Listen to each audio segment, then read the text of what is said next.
ലോക മുസ്ലിമീങ്ങളുടെ മനസ്സും ശരീരവും ഇസ്ലാമിലെ പഞ്ചസ്തംഭങ്ങളിൽ അഞ്ചാമതായി ഗണിക്കപ്പെടുന്ന പവിത്രമായ ഹജ്ജ് കർമ്മത്തിലേക്ക് കേന്ദ്രീകൃതമായി കൊണ്ടിരിക്കുന്ന സാഹചര്യത്തിലാണ് നാം ഉള്ളത്. എല്ലാ മതങ്ങളിലും തീർത്ഥാടന യാത്രകൾ ഉണ്ട് എങ്കിലും ഇസ്ലാമിലെ ഹജ്ജ് അത് തികച്ചും വ്യത്യസ്തമാണ്. പുണ്യം ഉദ്ദേശിച്ച് പരലോകത്തെ ഏറ്റവും ഉന്നതമായ ഉദാത്തമായ സ്വർഗമെന്ന പ്രതിഫലം പ്രതീക്ഷിച്ചുകൊണ്ടുള്ള യാത്രയാണ് ഹജ്ജ് കർമ്മത്തിൻ്റെ തീർത്ഥാടന യാത്ര. അള്ളാഹുവിൻ്റെ പ്രവാചകർ മുഹമ്മദുർ റസൂലുള്ളാഹി സ്വല്ലല്ലാഹു അലൈഹി വസല്ലമ തങ്ങളോട് ഏത് അമലാണ് ഏറ്റവും ശ്രേഷ്ഠമാകത് എന്ന ചോദ്യത്തിൻ്റെ മറുപടിയിൽ സാഹചര്യങ്ങൾക്കും സന്ദർഭങ്ങൾക്കും അനുസാരമായി പ്രവാചകൻ പ്രതികരിച്ചിട്ടുണ്ട് എന്നതുപോലെ തന്നെ ഒരു വേള നബി തങ്ങൾ പറഞ്ഞത് അൽ ഹജ്ജുൽ മബ്റൂർ, മബ്റൂറായ ഹജ്ജാണ് ഏറ്റവും ശ്രേഷ്ഠമാകത് എന്നും പ്രവാചകൻ മറുപടി പറഞ്ഞു. ഹജ്ജുൽ മബ്റൂർ ലൈസ ലഹു ജസാഉൻ ഇല്ലൽ ജന്ന, മബ്റൂറായ ഹജ്ജിന് സ്വർഗമാണ് പ്രതിഫലം എന്നും പ്രവാചകർ ശ്രേഷ്ഠർ സുവിശേഷം അറിയിച്ചിട്ടുണ്ട്. അല്ലാഹുവിൻ്റെ പ്രവാചകർ റസൂലുള്ളാഹി തങ്ങൾ മദീന മസ്ജിദിൽ ഹജ്ജ് നിർബന്ധമാക്കപ്പെട്ടത് അനൗൺസ് ചെയ്യുന്ന ഒരു സന്ദർഭം ഹദീത്തിൽ വളരെ വ്യക്തമായി പ്രതിപാദിക്കുന്നുണ്ട്. നബി തങ്ങൾ പറഞ്ഞു, ഖദ് ഫുരിദ അലൈക്കുമുൽ ഹജ്ജ ഫഹുജ്ജു, ഖദ് ഫുരിദ അലൈക്കുമുൽ ഹജ്ജു ഫഹുജ്ജു, നിങ്ങളുടെ മേൽ ഹജ്ജ് നിർബന്ധമാക്കപ്പെട്ടിരിക്കുന്നു, അതുകൊണ്ട് ഫഹുജ്ജു, നിങ്ങൾ ഹജ്ജ് കർമ്മം നിർവഹിക്കുന്നതിൽ നിങ്ങൾ ശ്രദ്ധാലുക്കളാവുക. ഈ പ്രഖ്യാപനം നബിതങ്ങൾ അവിടെ നടത്തുമ്പോൾ അവിടെ കൂടിയിരുന്ന ഒരാൾ എഴുന്നേറ്റ് നിന്നിട്ട് ചോദിച്ചു, അകുല്ല ആമിൻ യാ റസൂലല്ലാഹ്, എല്ലാ വർഷവും ഞങ്ങൾ ഹജ്ജ് ചെയ്യണോ നബിയെ? നബിതങ്ങൾ മറുപടി ഒന്നും പറഞ്ഞില്ല. പിന്നെയും ചോദിച്ചു, അകുല്ല ആമിൻ യാ റസൂലല്ലാഹ്, ഞങ്ങൾ എല്ലാ വർഷവും ഹജ്ജ് ചെയ്യണോ? അപ്പോഴും നബിതങ്ങൾ മറുപടി ഒന്നും പറഞ്ഞില്ല. വീണ്ടും പ്രവാചകനോട് ചോദിച്ചു, അകുല്ല ആമിൻ യാ റസൂലല്ലാഹ്, അതേ ചോദ്യം ആവർത്തിച്ചപ്പോൾ നബിതങ്ങൾക്ക് മറുപടി പറയൽ നിർബന്ധിതമായി തീർന്നു. അള്ളാന്റെ റസൂല് പറഞ്ഞു, ലൗ കുന്തു നഅം ലവജബത്, സഹോദര, നീ ചോദിച്ചതാകെ ചോദ്യത്തിന്റെ ഗൗരവം നിനക്ക് തിരിഞ്ഞിട്ടില്ല, നിനക്ക് മനസ്സിലായിട്ടില്ല. ലൗ കുന്തു നഅം, ഞാൻ നഅം എന്നെങ്ങാനും ഞാൻ പറഞ്ഞു കഴിഞ്ഞാൽ, അതേ എന്നെങ്ങാനും ഞാൻ പറഞ്ഞു കഴിഞ്ഞാൽ ലവജബത്ത്, അത് നിർബന്ധമായി തീരും. പക്ഷേ ലമസ്തതഅതും, എല്ലാ വർഷവും ഹജ്ജ് ചെയ്യാൻ നിങ്ങൾക്ക് എല്ലാവർക്കും സാധ്യമായി കൊള്ളണമെന്നില്ല. അതുകൊണ്ട് ദറൂനി മാ തറക്തും, നിങ്ങൾ എന്ത് ചെയ്യുക, ഞാൻ പറയുന്നത് മാത്രം സ്വീകരിച്ച് അനാവശ്യ ചോദ്യങ്ങൾ ഒഴിവാക്കാൻ പ്രവാചകൻ ആ മനുഷ്യനെ ആ ചോദ്യത്തിൽ നിന്നും വിലക്കുകയാണ്. അപ്പോൾ വർഷത്തിൽ നിർബന്ധമാക്കപ്പെട്ട കർമ്മമല്ല, നമ്മുടെ ആയുസ്സിൽ ഒരിക്കൽ മാത്രം നമ്മുടെ മേൽ നിർബന്ധമായ കർമ്മമാണ് ഹജ്ജ് കർമ്മം. ഹജ്ജ് എന്ന് കേൾക്കുമ്പോൾ നമ്മുടെ മനസ്സിലേക്ക് കടന്നു വരുന്ന കുറേയേറെ ചിത്രങ്ങളുണ്ട്. ചില സ്ഥലങ്ങളുടെ, ചില വ്യക്തികളുടെ, ചില വസ്തുക്കളുടെ, ചില പ്രവർത്തനങ്ങളുടെയൊക്കെ ചിത്രങ്ങൾ നമ്മുടെ മനസ്സിലൂടെ ഇങ്ങനെ മിന്നിമറയും. അതിൽപ്പെട്ട ഒന്നാമത് ഹൈലൈറ്റ് ചെയ്തു നിൽക്കുന്നതാണ് കഅബാലയം. കഅബാലയത്തെ സംബന്ധിച്ച് പരിശുദ്ധ ഖുർആൻ പറഞ്ഞത്, ഇന്ന അവ്വല ബൈതിൻ വുദിഅ ലിന്നാസി ലല്ലദീ ബിബക്കത മുബാറകൻ വഹുദൽ ലിൽ ആലമീൻ. പ്രപഞ്ചനാഥനായ അല്ലാഹു റബ്ബു സുബ്ഹാനഹു വ തആലക്ക്, റബ്ബുൽ അദീമായ നാഥന് ആദ്യമായി ഇബാദത്ത് ചെയ്യാൻ മനുഷ്യർക്കായി നിർമ്മിക്കപ്പെട്ട ആദ്യ ഗേഹം അത് കഅബാലയമാണ് എന്ന് പരിശുദ്ധ ഖുർആൻ. ആ കഅബ കാണുന്നത് ഏറെ അനുഭൂതി നിറയ്ക്കുന്ന, ആ കഅബ കാണുന്നത് ഏറെ അനുഭവവേദ്യമായ, മനസ്സിന് ആനന്ദം പകരുന്ന ഒരു കാഴ്ചയാണ്. സാധാരണ കഅബ കാണുമ്പോൾ സത്യവിശ്വാസി കരഞ്ഞു പോകുമെന്നാണ് അനുഭവസ്ഥർ പറയുന്നത്. അല്ലാഹു തആല നമുക്കവിടെ പോകാനും ആ പുണ്യഭൂമിയിൽ അതിൻ്റെ ഹജ്ജും ഉംറയും ഒക്കെ നിർവഹിക്കാനൊക്കെയുള്ള തൗഫീഖ് അല്ലാഹു തആല നമുക്ക് നൽകുമാറാകട്ടെ. കഅബ കാണുമ്പോൾ അറിയാതെ കരഞ്ഞു പോകുന്ന 6ാം ക്ലാസ്സിൽ പഠിക്കുന്ന ഒരു കുട്ടി, അവന് ഉംറക്ക് പോയ യാത്ര മദ്രസയിൽ അവൻ്റെ ഉസ്താദിനോട് പങ്കുവെക്കുമ്പോൾ അവൻ പറഞ്ഞത്, ഉസ്താദേ, ഞാൻ കഅബാലയത്തിലേക്ക് അങ്ങ് പ്രവേശിച്ച് കഅബ കണ്ടതോടുകൂടി അറിയാതെ എൻ്റെ കണ്ണ് നിറഞ്ഞുപോയി, എനിക്ക് നിയന്ത്രിക്കാൻ കഴിയാത്ത നിലക്ക് ഞാൻ പൊട്ടിക്കരഞ്ഞുപോയി എന്ന് ആ ഉസ്താദിനോട് പങ്കുവെക്കാണ്. ഒരല്പം ഈമാൻ കൽബിലുണ്ട് എങ്കിൽ കഅബ കാണുമ്പോൾ അവൻ്റെ കണ്ണ് നിറയും. കാരണം എവിടെയാണ് ചെന്ന് നിൽക്കുന്നത്? ലക്ഷോപര ലക്ഷോപലക്ഷം വരുന്ന പ്രവാചകന്മാരുടെ പാദസ്പർശം കൊണ്ട് പുളകിതമായ മണ്ണിലാ, ലക്ഷോപലക്ഷം വരുന്ന പ്രവാചകന്മാരുടെയും ഔലിയാക്കന്മാരുടെയും സച്ചരിതരുടെയും ശ്വാസോച്ഛ്വാസം തങ്ങി നിൽക്കുന്ന മണ്ണിലാണ് ചെന്ന് നിൽക്കുന്നത്.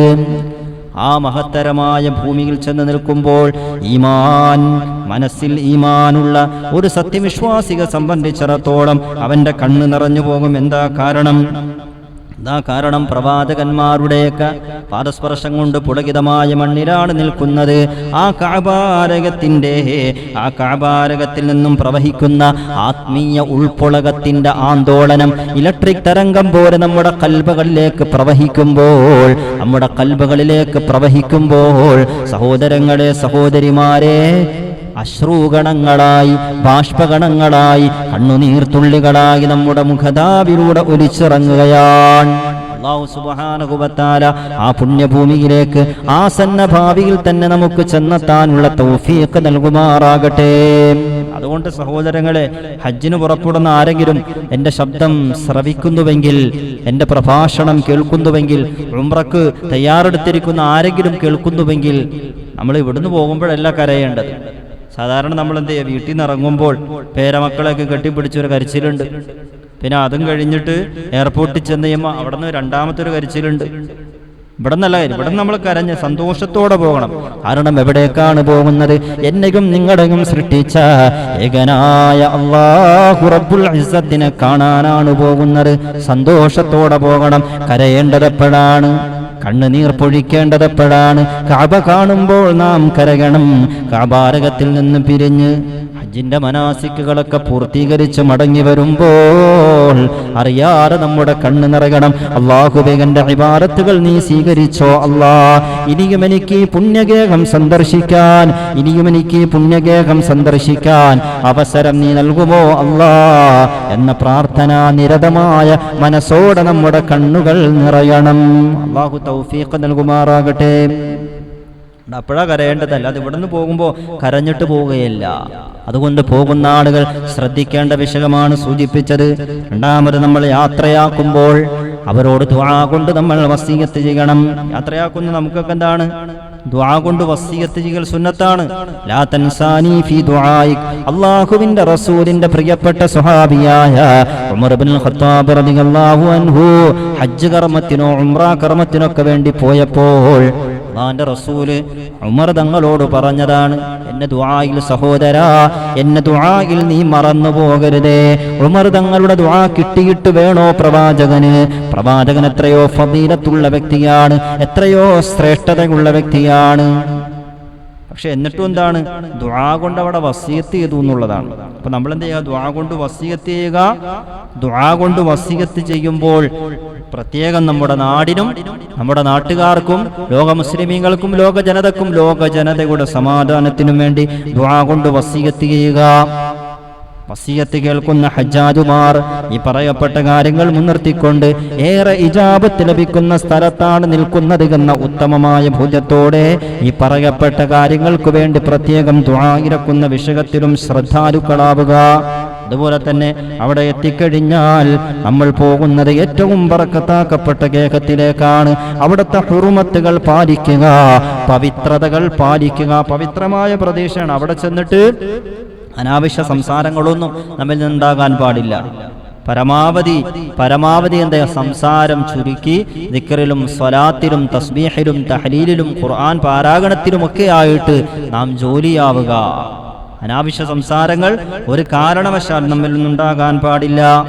ഞാൻ പറഞ്ഞു വന്നത്, പരിശുദ്ധമാക്കപ്പെട്ട കഅബ അത് ഏറെ പുണ്യമായ ഗേഹമാണ്. ലോകത്ത് മനുഷ്യന് ആരാധിക്കാൻ, അല്ലാഹുവിനെ ആരാധിക്കാൻ ആദ്യം നിർമ്മിക്കപ്പെട്ട ഗേഹമാണത്. ആ കഅബാലയം പരിശുദ്ധമാക്കപ്പെട്ട മക്കയുടെ പ്രത്യേകതയാണ് എങ്കിൽ ആ കഅബാലയത്തെ പരിപാലിക്കാനുള്ള അവസരം ലഭിച്ചുവെന്നതാണ് ഖുറൈശികൾക്ക് എല്ലാ സ്ഥാനമാനങ്ങളും നേടിക്കൊടുത്തത്. ഈലാഫി ഖുറൈശ് ഈലാഫിഹിം റിഹ്ലതശ്ശിതാഇ വസ്സൈഫ് ഫൽയഅ്ബുദൂ റബ്ബ ഹാദൽ ബൈത്ത് അല്ലദീ അത്അമഹും മിൻ ജൂഇൻ വആമനഹും മിൻ ഖൗഫ്. ഖുറൈശികൾക്ക് എല്ലാ സ്ഥാനമാനങ്ങളും നേടിക്കൊടുത്തത് ഈ കഅബാലയത്തെ പരിപാലിച്ചതുകൊണ്ടാണ്. അല്ലദീ അത്അമഹും മിൻ ജൂഅ്, വിശപ്പിൽ നിന്നും അവർക്ക് ആശ്വാസം നൽകി, വആമനഹും മിൻ ഖൗഫ്, ഭയത്തിൽ നിന്നും നിർഭയത്വം നൽകി. എന്താ വിശപ്പിൽ നിന്നും മോചനം നൽകി എന്ന് പറഞ്ഞാൽ എന്താ? വിശപ്പിൽ നിന്നും മോചനം നൽകി എന്ന് പറയുന്നത് കഅബയുടെ പരിസരത്ത് യുദ്ധം ഹറാമാണ്, അതിന്റെ പരിസരത്ത് സംഘർഷങ്ങൾ നിഷിദ്ധമാണ്. അതുകൊണ്ട് തന്നെ അവിടെ ബിസിനസ്സിനുള്ള സാധ്യതയുണ്ട്. ഒരു രാജ്യം, ഒരു പ്രദേശം സാമ്പത്തികമായി, കച്ചവടപരമായി, വാണിജ്യപരമായി പുരോഗതി ഉണ്ടാകണമെങ്കിൽ ആ നാട്ടിൽ, ആ പ്രദേശത്ത് സമാധാനമുണ്ടാകണം. അങ്ങനെ ഒരു സമാധാന അന്തരീക്ഷം അവിടെ സംസ്ഥാപിക്കപ്പെട്ടിട്ടുണ്ട്. അതുകൊണ്ട് തന്നെ കച്ചവടത്തിനേറെ സാധ്യതയുള്ള മേഖലയാണ്. ഇന്ന് ലോകത്ത് നോക്കിക്കഴിഞ്ഞാൽ ഇന്ന് സൗദി അറേബ്യ ഇന്ന് ലോക പോലീസായി എന്ന് അഭിമാനത്തോടെ അഹങ്കാരത്തോടെ പറയുന്ന അമേരിക്കയെ വരെ നിയന്ത്രിക്കുന്ന ഒരു സാഹചര്യത്തിലേക്ക് എത്തിക്കൊണ്ടിരിക്കുകയാണ്. ഭാവിയിൽ എല്ലാ വാണിജ്യങ്ങളുടെയും കേന്ദ്രമായി, മർക്കസായി സൗദി അറേബ്യ മാറുമെന്നാണ് നിലവിലെ സ്ഥിതിവിശേഷങ്ങൾ, നിലവിലെ സാമ്പത്തികമായി അതിനെ സംബന്ധിച്ച് പഠിക്കുന്ന ഗവേഷകന്മാർ പറയുന്നത്. അല്ലേ? അതാണ് ഇപ്പൊ നടന്നുകൊണ്ടിരിക്കുന്നത്. അപ്പൊ എന്തുവാകട്ടെ, ഞാൻ പറഞ്ഞു വന്നത് പരിശുദ്ധമാക്കപ്പെട്ട കഅബാലയം പരിപാലിക്കാൻ, അത് സംരക്ഷിക്കാൻ അവസരം ലഭിച്ചു എന്നതാണ് ഖുറൈശികളെ ഏറ്റവും വലിയ ഒരുപാട് അനുഗ്രഹങ്ങൾക്ക് ലഭിക്കാൻ അവർക്കത് കാരണമായി തീർന്നു എന്നുള്ളതാണ്. ഖുറൈശികൾ കഅബാലയത്തെ അത്രമേൽ ആദരിച്ചിരുന്നു. അബറകത്തിന്റെ ആനപ്പട കഅബാലയത്തെ പൊളിക്കാൻ വേണ്ടി വന്ന സന്ദർഭം, നമുക്കത് പ്രതിരോധിക്കാൻ കഴിയില്ല എന്ന് ആർക്ക് മനസ്സിലായി? ഖുറൈശികൾക്ക് മനസ്സിലായി. അവസാനം ഖുറൈശികൾ ഒരു തീരുമാനമെടുത്തു, നമുക്ക് ഈ നാട് വിട്ടുപോകാം, നമുക്ക് ഈ കഅബാലയം പൊളിക്കുന്നത് കണ്ടു നിൽക്കാനുള്ള ത്രാണി നമുക്കില്ല, അത് സഹിക്കാൻ നമുക്ക് കഴിയില്ല, അതുകൊണ്ട് നമുക്ക് ഈ നാട് വിട്ടുപോകാമെന്ന് ഖുറൈശികൾ പറഞ്ഞു എന്നാണ്. അത്രമേൽ കഅബാലയത്തോട് അവർ ആദരവ് പ്രകടിപ്പിച്ചിരുന്നു. കഅബയുടെ ഓരോ ഭാഗവും നമുക്ക് വലിയ പാഠങ്ങൾ, സന്ദേശങ്ങൾ, മുസ്ലിം ഉമ്മത്തിന് വലിയ പാഠങ്ങൾ പ്രദാനിക്കുന്നതാണ്. ഹിജ്ർ ഇസ്മായിൽ, എന്താ ഹിജ്ർ ഇസ്മായിൽ? ഹിജ്ർ ഇസ്മായിൽ എന്നാൽ ബഹുമാനപ്പെട്ട ഇസ്മായിൽ അലൈഹിസ്സലാത്തു വസ്സലാം ഓടിക്കളിച്ചു വളർന്ന സ്ഥലമാണ്, ഓടിക്കളിച്ച് നടന്ന സ്ഥലമാണ്. കഅബാലയത്തിന്റെ പരിസരത്ത് റാവട്ടത്തിലുള്ളൊരു പ്രദേശമുണ്ട്. അതിനെ കൂടി ഉൾക്കൊണ്ടിട്ട് തവാഫ് ചെയ്താലാണ് തവാഫ് സ്വഹീഹാവുകയുള്ളൂ. അതിന്റെ ഉള്ളിലൂടെ തവാഫ് ചെയ്താൽ തവാഫ് ശരിയാവുകയില്ല. ആ റാവട്ടത്തിലുള്ളതായ ആ ഹിജ്ർ ഇസ്മായിൽ മുസ്ലിം ലോകത്തിന് നൽകുന്ന സന്ദേശം എന്തെന്നറിയോ? മുസ്ലിം ലോകത്തിന് വലിയൊരു സന്ദേശം നൽകുന്നുണ്ട്. അല്ലെ, നമ്മൾ സംസാരത്തിൽ കുറെയൊക്കെ ഹറാമ് സൂക്ഷിക്കും, എന്നാൽ സാമ്പത്തിക രംഗത്തോ ഹറാമ് സൂക്ഷിക്കുന്നവർ എത്ര പേരുണ്ട്? വളരെ ചുരുക്കാളുകളിലുള്ളൂ. മറ്റു പല മേഖലകളിലും ദീനിന്റെ നിയമവശങ്ങൾ നോക്കുന്ന നാം സാമ്പത്തികമായ വിഷയങ്ങൾ വരുമ്പോൾ അതിൽ യാതൊരു നിലക്കും ദീനിന്റെ നിയമവശങ്ങൾ നമ്മൾ ശ്രദ്ധിക്കാറില്ല, പരിഗണിക്കാറില്ല. 5 ലക്ഷം രൂപ കൊണ്ടുപോയി ബാങ്കിൽ ഡെപ്പോസിറ്റ് ചെയ്ത് കഴിഞ്ഞാൽ 15,000 രൂപ വെച്ച് പലിശ കിട്ടും. 15,000 രൂപ വെച്ച് മാസം എന്താ പലിശ കിട്ടും. കള്ളു കുടിക്കോ? ഇല്ല, എന്റെ ഹറാമാണ്. കഞ്ചാവ് വലിക്കോ? ഇല്ല, എന്റെ ഹറാമാണ്. മയക്കുമരുന്ന് ഉപയോഗിക്കോ? ഇല്ല, എന്റെ ഹറാമാണ്. എന്നാൽ ഈ 15,000 രൂപ വാങ്ങോ? പലിശ വാങ്ങോ? അത് കുഴപ്പമില്ലല്ലോ. ഹിജ്ർ ഇസ്മായിൽ നമുക്ക് നൽകുന്ന ഏറ്റവും വലിയ പാഠം എന്തെന്നറിയോ? സാമ്പത്തിക വിശുദ്ധിയാണ് ജീവിത വിശുദ്ധി. കഅബാലയം വെള്ളപ്പൊക്കത്തിൽ, ജലപ്രളയത്തിൽ തകർന്നുപോയി. അത് പുനർനിർമ്മിക്കാൻ വേണ്ടി ഖുറൈശികൾ തീരുമാനിച്ചു. അങ്ങനെ പുനർനിർമ്മാണ കമ്മിറ്റി രൂപീകരിച്ചു. നബിതങ്ങളുടെ 35-ാമത്തെ വയസ്സില. അന്ന് നബിതങ്ങൾക്ക് റിസാലത്തിന് നുബുവത്ത് ലഭിച്ചിട്ടില്ല, നബിതങ്ങൾ നബിയായിട്ടില്ല. അങ്ങനെ മുശ്രിക്കീങ്ങളൊക്കെ കൂടി, ഏത് മുശ്രിക്കീങ്ങൾ? ഏകദേശം 300 ചില്ലാനം വരുന്ന വിഗ്രഹങ്ങൾ കഅബാലയത്തിന്റെ അകത്തും പുറത്തും വെച്ച് ആരാധനാ കർമ്മങ്ങൾ നിർവഹിച്ചുകൊണ്ടിരുന്ന, കൊടിയ ശിർക്ക് ചെയ്തുകൊണ്ടിരുന്ന മുശ്രിക്കീങ്ങളൊക്കെ കൂടി ഒരു തീരുമാനം എടുത്ത് എന്തെന്നറിയോ? നമ്മൾ കഅബാലയത്തിന്റെ പുനർനിർമ്മാണ പ്രവർത്തനം ആരംഭിക്കുമ്പോൾ ഹറാമായ ഒരു നയാ പൈസ പോലും കഅബാലയത്തിന്റെ പുനർനിർമ്മാണ പ്രക്രിയക്ക് നാം ഉപയോഗിക്കുകയില്ല എന്നവർ ശപഥം ചെയ്തു, പ്രതിജ്ഞ ചെയ്തു. അങ്ങനെ വരുമ്പോൾ കള്ള് വിറ്റുണ്ടാക്കിയ പൈസ പറ്റൂല, ആൾക്കാരെ തട്ടിച്ചുണ്ടാക്കിയ പൈസ പറ്റൂല, ആൾക്കാരെ പറ്റിച്ചുണ്ടാക്കിയ പൈസ പറ്റൂല, കള്ളക്കടത്ത് നടത്തിയുണ്ടാക്കിയ പൈസ പറ്റൂല, മറ്റുള്ളവരെ പിടിച്ചു പറിച്ച പൈസ പറ്റൂല. അങ്ങനെ ഹലാലായ സമ്പാദ്യം മുതൽ ഉപയോഗിച്ച് കഅബാലകത്തിന്റെ പുനർനിർമ്മാണ പ്രവർത്തനം പൂർത്തീകരിക്കുമ്പോൾ നടത്തുമ്പോൾ ഹിജ്ർ ഇസ്മായിൽ കഅബാലകത്തിലേക്ക് ചേർത്ത് ഒരു ബിൽഡിംഗ് നിർമ്മിക്കാൻ, ഒരു കെട്ടിടം നിർമ്മിക്കാൻ അവർക്ക് കഴിഞ്ഞില്ല. സാമ്പത്തിക വിശുദ്ധിയാണ്, ജീവിത വിശുദ്ധി എന്ന ഏറ്റവും വലിയ പാഠമാണ് ഹിജ്ർ ഇസ്മായിൽ നമുക്ക് പകർന്നു നൽകുന്നത്. ഈ പാഠങ്ങളൊക്കെ നമ്മൾ ഉൾക്കൊള്ളണം എന്നതാണ് ഒന്നാമത്തെ കാര്യം.